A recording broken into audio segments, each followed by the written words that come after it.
Women could not achieve equality in the workplace without abortion. Yeah, it is a baby, but we don't care.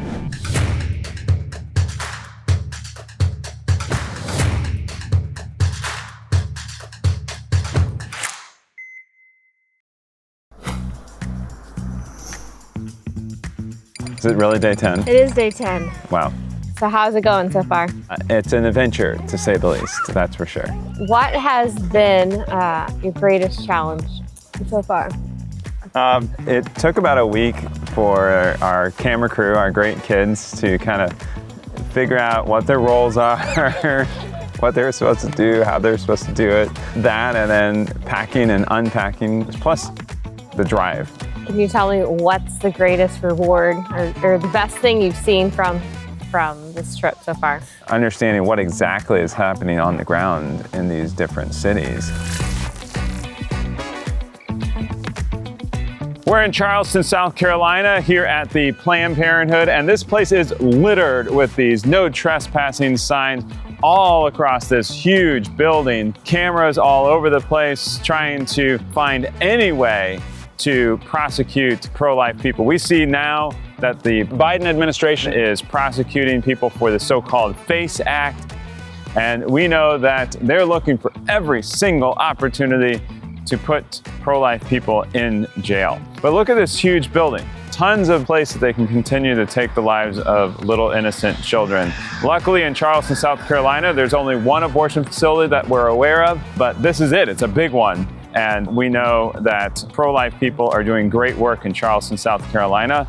We'll see if we can find yet another person who can tell us their story about how they're living pro-life. I'm the Respect Life coordinator at the Cathedral of St. John the Baptist. We have a sidewalk advocacy training program here, but we don't have the coverage that as much as we'd like to have, especially when women are coming out.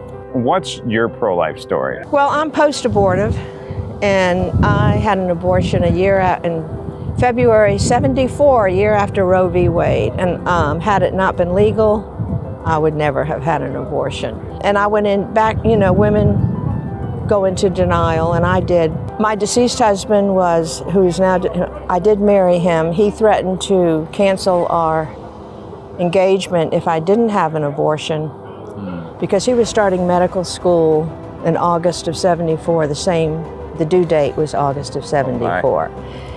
And I was working in Child Protective Services, ironically, child welfare. I didn't get involved in pro-life until I had my daughter 4 years later in '78. I've known, she was a good month early, and it's like, well, what am I going to teach her? And that's when I found out the heart's beating at 3 weeks.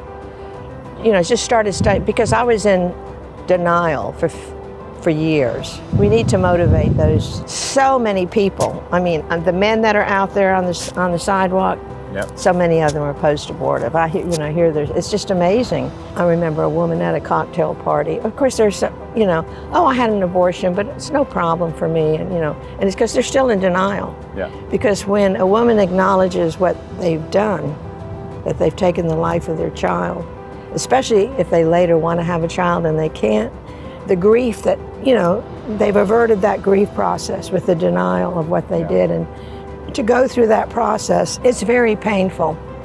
And so women have that defense mechanism, to kind of avoid all of that. People think abortion helps women. Of course, it's just the opposite. Abortion degrades women and it empowers men. And I am a poster child. We used to have shotgun weddings. Yep. Now we have shotgun abortions. We do. I would just remember thinking, oh my gosh. And I hadn't heard it anywhere. And it's like, we've got to get that out. Just like the analogy between abortion and slavery, denying the personhood of the black person, dehumanizing the unborn. It's age discrimination at its worst. Dr. Bernard Nathanson, who later became pro-life, who convinced Betty Friedan in '68 with the National Organization of Women, which I belonged to for a while, that women could not achieve equality in the workplace without abortion. Right. Instead of course, giving women real support and emotional and physical support. So if you support abortion, you're not a true feminist because you're supporting violence, a violent act. Yeah. Now, the biggest thing about abortion that gets me is the fact that it is genocide, and people don't realize why it is. The whole definition of genocide is the extermination of a particular group of persons, often a religious or ethnic group. Yeah. The particular group here that's being exterminated is the unwanted. Yeah. The unwanted. If the child's wanted, the medical they're a baby establishment at that point. Yeah, the medical establishment will do cartwheels if they're wanted. I mean, the irony is just hard to believe. We've accomplished our mission, even if it's just the 1 week.